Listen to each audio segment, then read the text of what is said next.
Time to light the match for the burning truth with Casey Hendrickson.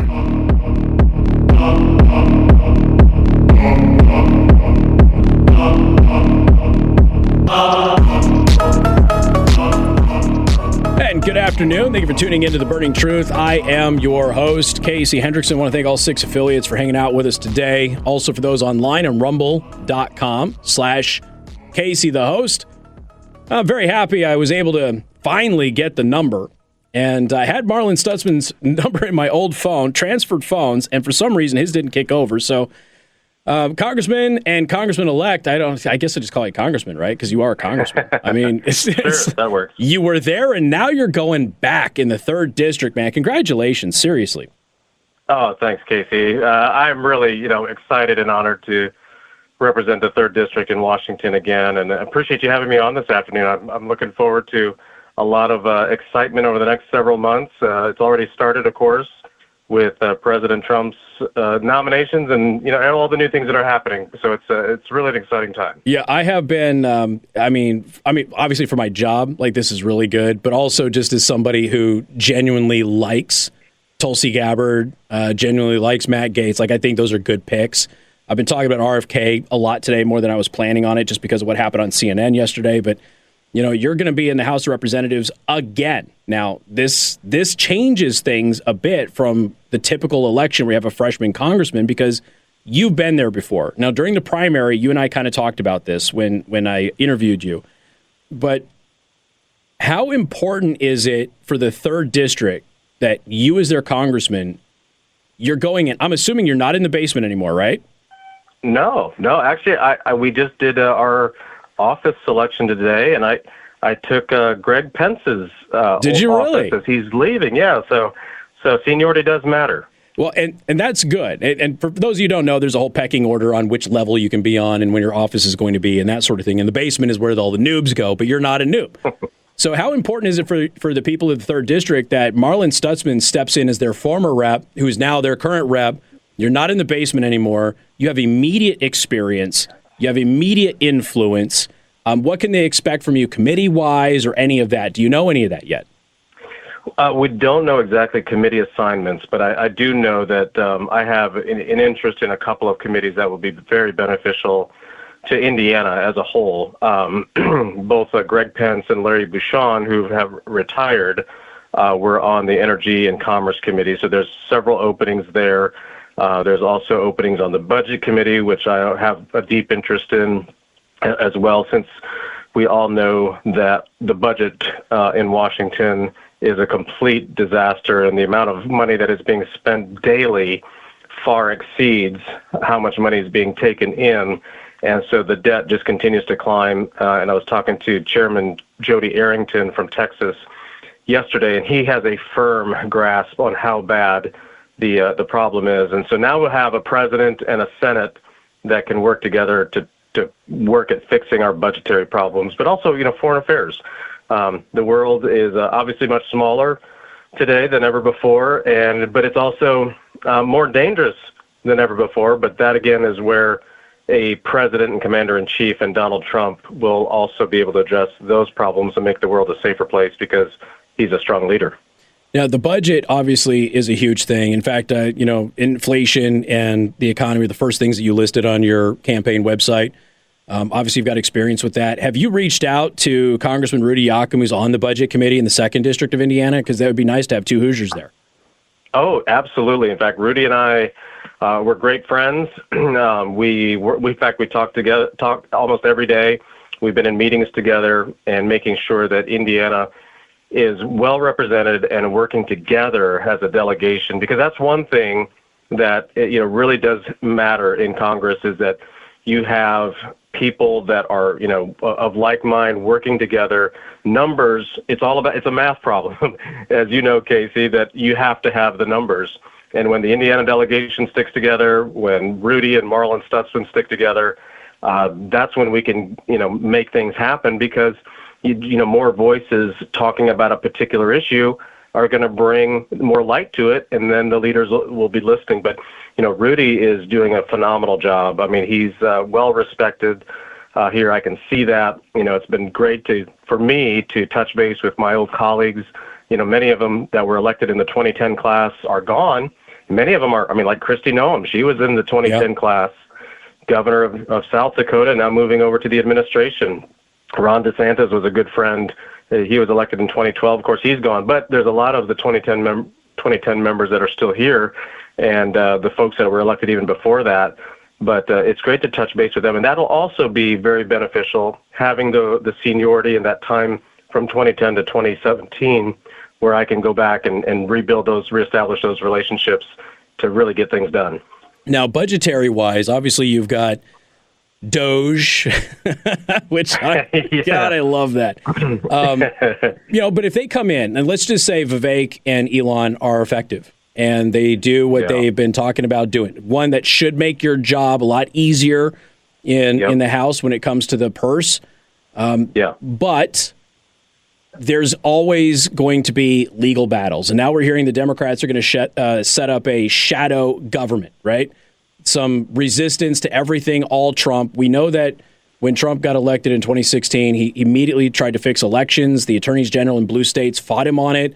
They went to court. They judge shopped, bogged everything down. One of the things that I have talked with everybody about, and since you're going back to Washington, D.C., you're going to get it now too, Marlin, and I apologize. But the power of the purse is with you guys. Yeah. Are you going to have the intestinal fortitude, do you think, in Congress, not you specifically, but as a body, to withhold funds from states that will not comply with the federal government's direction when it is the federal government's correct purview and right to do so?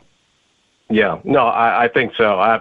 We've been having several conference meetings already, and that's what chairman of the budget committee, Jody Arrington, was talking about yesterday.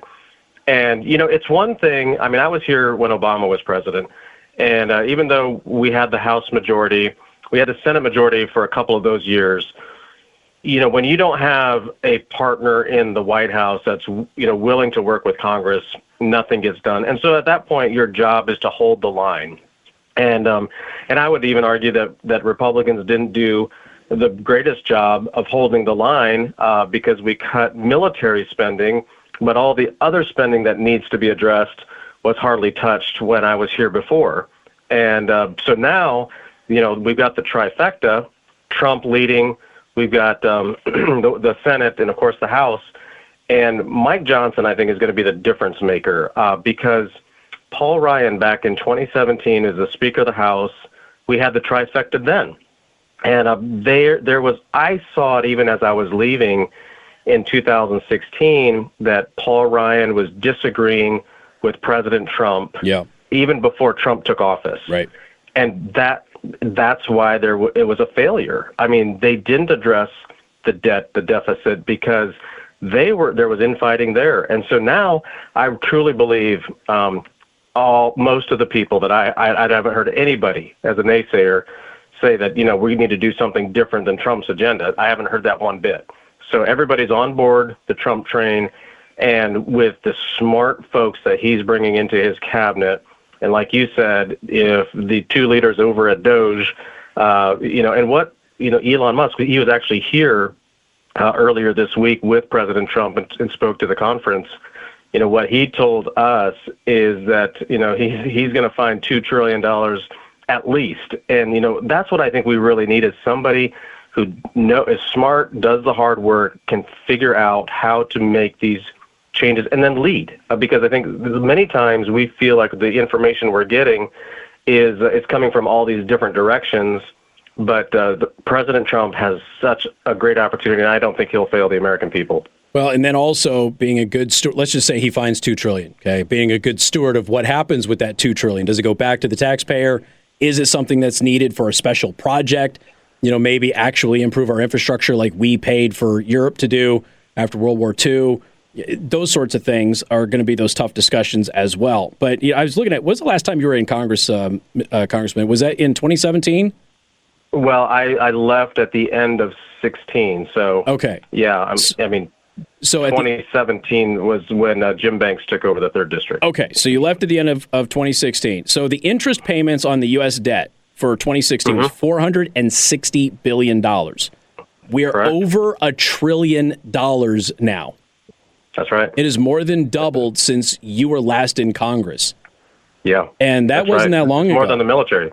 Yeah, that was not that long ago. We have a higher debt payment, and Congressman Stutzman's correct. We have a higher debt payment every year than the defense budget. And I don't know. That is just, I had to look it up because I was just kind of curious. We're talking about the budget, and I'm like, holy moly! I knew it was inflating, but wow. Yeah, no, it is on a runaway train right now, and this is where you mentioned those cuts. I think that's where we have to pay the debt down. We can't continue just to rack up more debt. Balance the budget, stop the bleeding, and then you have to start. Growing the economy is such a critical part of paying the debt down. But I was at a U.S. Chamber forum a couple of weeks ago, and their forecast, and we're hearing this from other economists, that the economy is going to slow down from its traditional 3.5% growth. We're going to be down. We've been lately around the 2.9, 2.8% growth, and that they're projecting it to even be lower than that. So when the economy slows down, that affects the federal budget dramatically. And so, we need a strong, vibrant economy for those revenues to be up. But at the end of the day, Casey, we've got to make sure the American people their pocketbook is strong. Instead of worrying about the federal government's pocketbook being strong. It's a mess, but when the American people's pocketbook is strong, then that's when the federal governments will be better, and we need people who will practice fiscal responsibility when those things are happening. Now, the other thing that I wanted to talk about today, just while I have you for a couple of minutes, and since we were talking about RFK Jr. on the program earlier, you talked a lot in your primary campaign about health care and medical health freedom, as you framed it on your website. I've been an advocate for that. RFK Jr. says he's an advocate for that. What does that look like for Congressman Stutzman of the 3rd District? Well, when I was in Congress before, I actually authored the right to try legislation first. We didn't get it passed. In fact, former Senator Joe Donnelly also helped carry that in the Senate. And we were the first ones to carry that bill to give people the ability when you have a particular disease that there's not a medication for or a treatment for, and it's a fatal condition, you should have the ability, even if the FDA hasn't approved it, there should be ability to try new medication that hasn't been approved, and maybe it's in trials or things like that.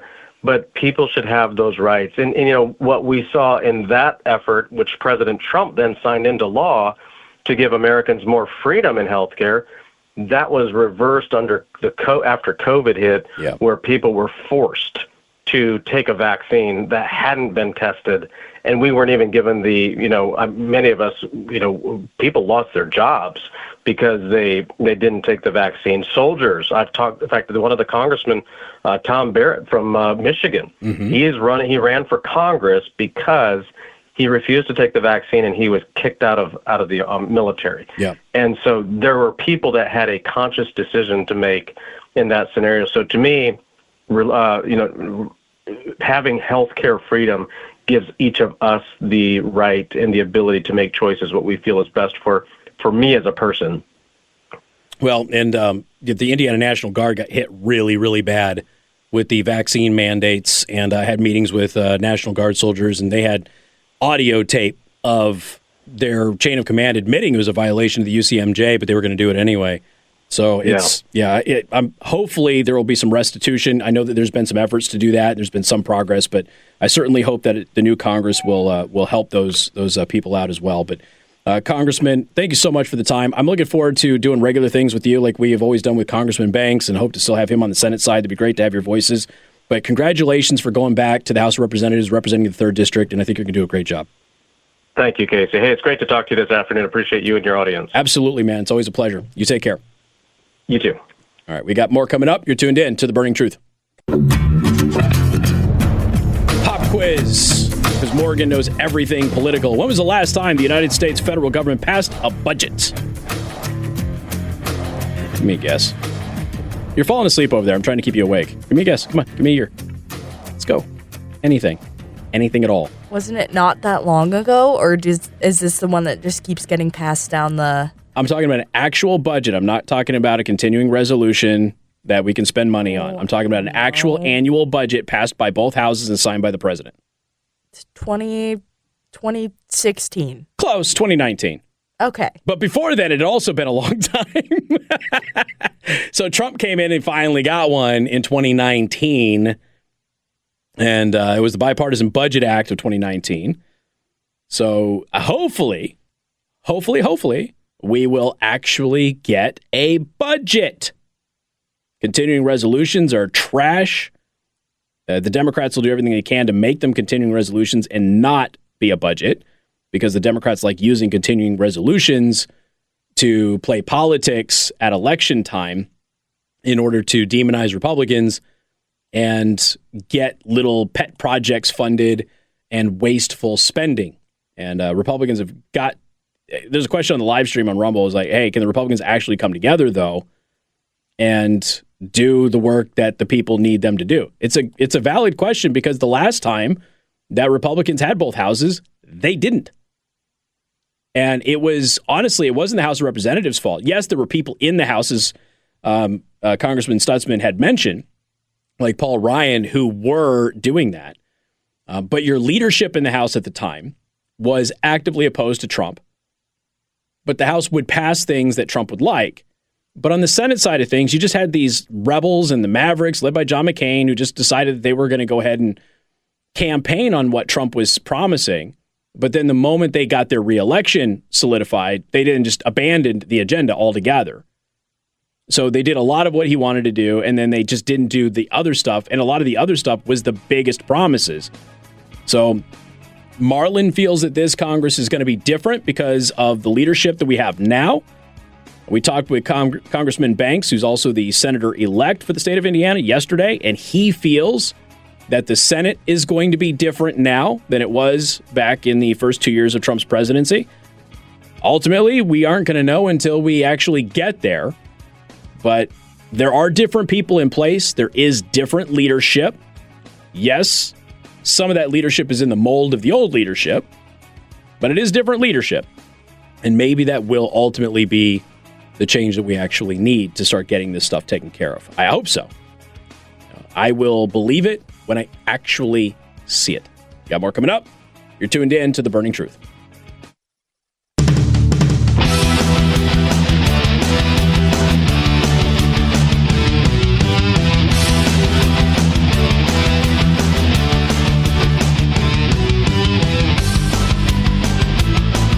The Burning Truth with Casey Hendrickson.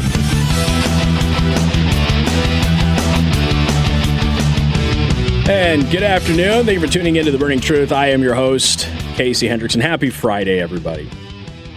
All right. Interesting appointments happened today. Trump has appointed his former legal defense team to key positions in the Department of Justice. I love greatest election cycle ever. And the Tiger King lady who threatened to kill me did not win her race, too, in the local elections, Morgan. So that's good. You think she'll blame me? I don't know. She still has a job at Notre Dame University. How's that Catholic doctrine over there at Notre Dame, folks? How y'all doing with that? Just asking for a friend. So, President-elect Trump has Todd Blanche, Department of Justice veteran, former supervising prosecutor for the Southern District of New York, has been nominated to serve as the Deputy Attorney General. That's number 2, right behind Matt Gaetz. Emil Bove, co-counsel with Blanche on Trump's trials, is also a veteran federal prosecutor who served in the Southern District of New York. John Sauer, former Solicitor General from Missouri, the man who won Trump's immunity case before the Supreme Court, is going to be the U.S. Solicitor General. I'm telling you, man, it's good stuff. Good stuff. All right, we got to talk about Peanut the Squirrel. There's an update to Peanut the Squirrel. Peanut was the beloved squirrel who hurt nobody except the jerk who came into his home uninvited and picked him up. And Peanut did what any little peanut would do. He defended himself and he bit that turd. Well, because he bit somebody, they went ahead and gave him a rabies test. Now, rabies tests, of course, require the animal to be killed before you can actually do the test. There is no evidence at all that Peanut the Squirrel, who was a domesticated and trained pet, who was a social media star and was raising money and awareness for the rescue organization that his family was running. There was no evidence that Peanut had rabies, none whatsoever. You just had a stranger come in, scare the thing, and pick him up. Now, they probably would have killed Peanut anyway because they weren't going to let him keep Peanut. So Peanut probably would have died regardless. This is the New York liberal mentality.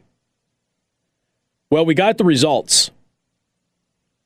Peanut tested negative for rabies, and we are all not shocked at all. So they killed Peanut. They tested him for rabies. No rabies. Now, only an imbecile would assume that Peanut had rabies. We are talking about New York, after all. It is interesting how the left is supposed to be full of a bunch of the animal rights people, right? They really love, animal rights people love killing animals, though. They don't like you eating them. They just want to kill them and throw them in the trash. If they do that, it's good. If you kill the animal and then eat it, that's bad. They don't like that. So in New York State, it's illegal to take an animal in without a license. You also must have the animal registered as an educational animal. This is why when Mark Longo was ratted on by some online Karen, the authorities were able to show up to his door and take his animals. Now, this is according to Not the Bee. They then killed the animals. Keep in mind, they ran a rescue. They could have come to his house and said, hey, you got the squirrel. We see the large social media following. We see that you're trying to rescue animals here, and everything is, we get you're trying to do the right thing. However, state law says you got to have a license. You got to register the animal as an educational animal. You could have given him some time to do that. You didn't. You didn't. Because leftists have a death fantasy, and that's exactly what they did.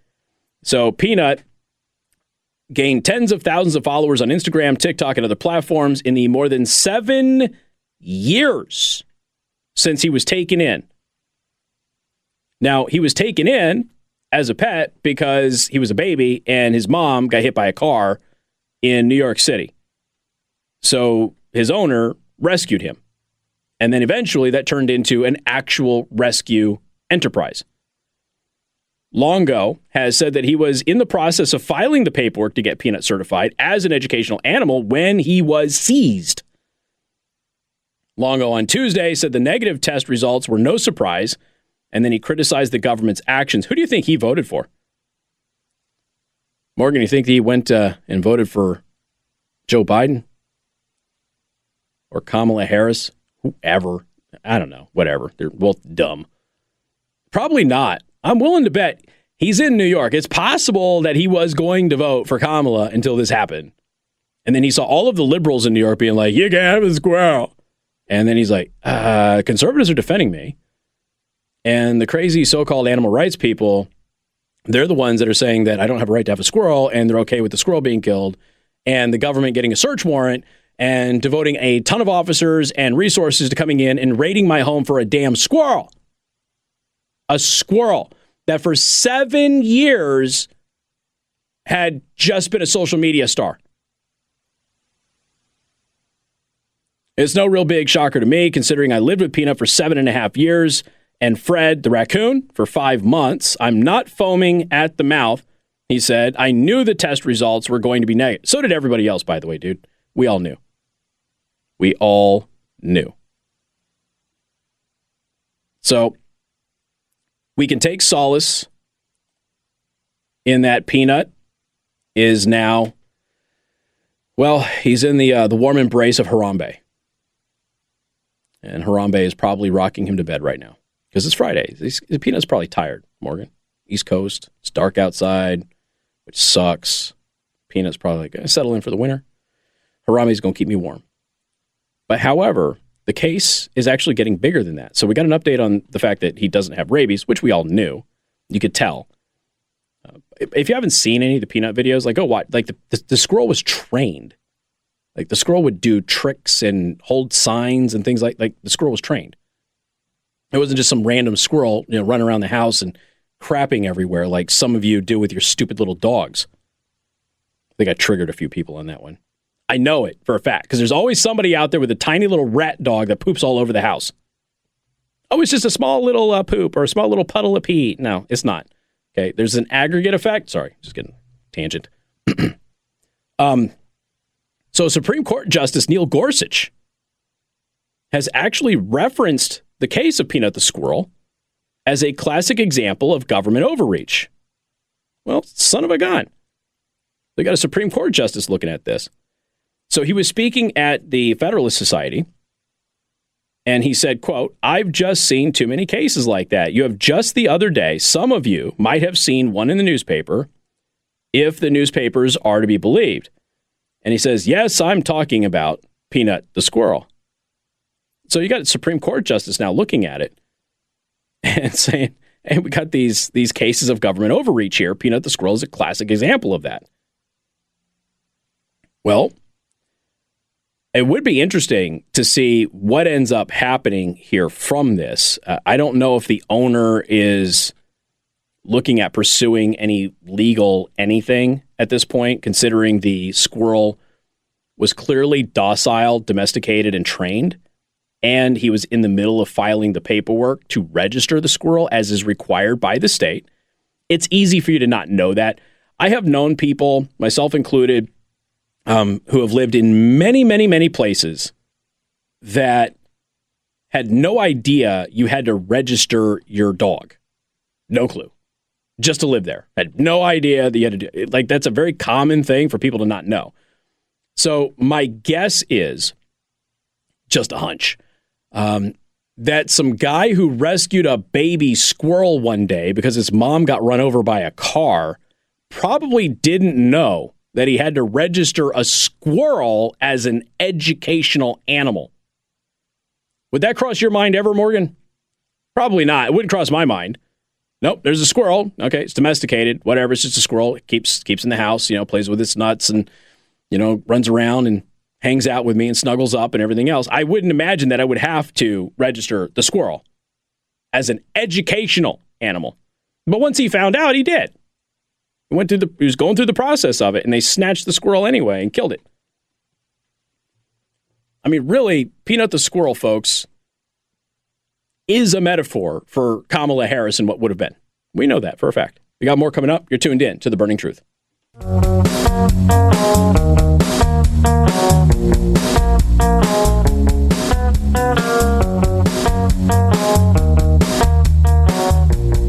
Okay. The audience has rightfully been chastising me. Like, dude, you've been talking about, doing the story about the 4-year trip. There's so many Gilligan references that have been floating around about this. There's a cruise company out there. I saw the news story the other day, and then I found the actual article. There's a cruise company out there that is offering people with Trump derangement syndrome a 4-year cruise. So you can go on the cruise and avoid Trump's second term, they say. Okay. This is wokespy.com. Trump derangement syndrome sufferers are being offered a 4-year residential cruise to avoid the next 4 years under the 47th president. The Tour La Vie program, which is offered by Villa Vie Residences, gives rich liberals the chance to visit over 140 countries, all of them less free than the United States, while avoiding the U.S., so they don't have to face political reality. You know what you are going to have to face, though, like you rich liberals out, you're going to have to face the tax system still. You're not going to avoid that. And while you're on your 4-year cruise trying to, I don't know, avoid whatever you think is going to happen here, you're going to watch your investments go up and you're going to watch your taxes go down. Unless, and I really, please, okay. Dear political gods, because Jesus is too important for this, political gods. In the next Trump tax cut proposal, please let Trump carve out a tax increase for anybody who stays on a cruise for over a year. Please. I want a tax cut on one group of people only, and that is the people on this cruise.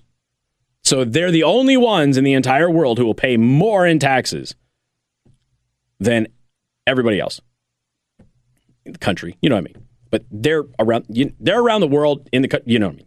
Okay. Mikhail Pedersen, a company's chief executive officer, said that we came up with this marketing campaign before we even knew who would win. Regardless of who would have won, you would have half of the population upset. Quite frankly, we don't have a political view one way or the other. We just wanted to give people who feel threatened to have a way to get out. Now, how much do you think it costs per year to do the 4-year cruise to get away from Trump? That doesn't include all of the tax and investment issues that are going to arise as a result of this. It starts at $40,000 a year. $40,000 a year. Now, Trump's going to cut your taxes. I don't think he's going to cut your taxes that much. But there's 4 different packages.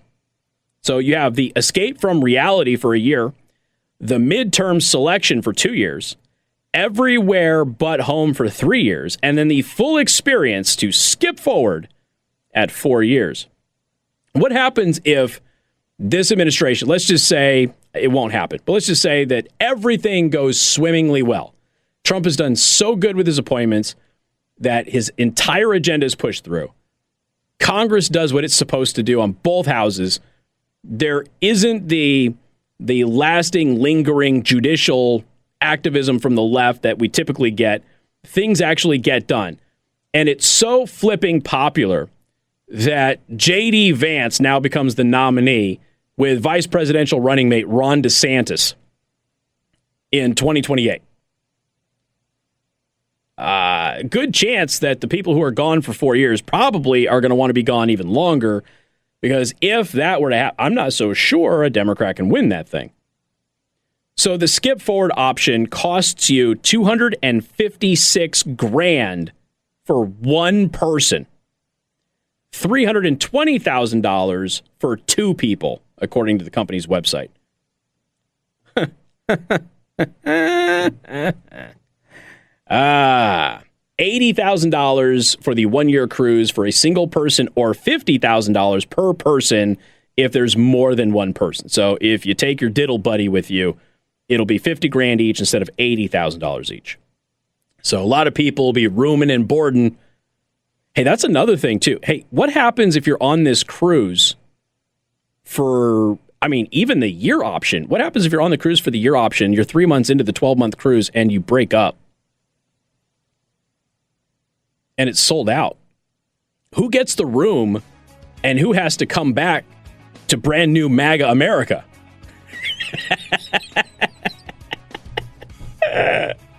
Oh my God. I hope that we hear update stories on this, because I am assuming that there will be people begging to get off of that boat and come back to America before the time's up. Have a great weekend, folks. We'll see you Monday. Podcasts by Federated Media.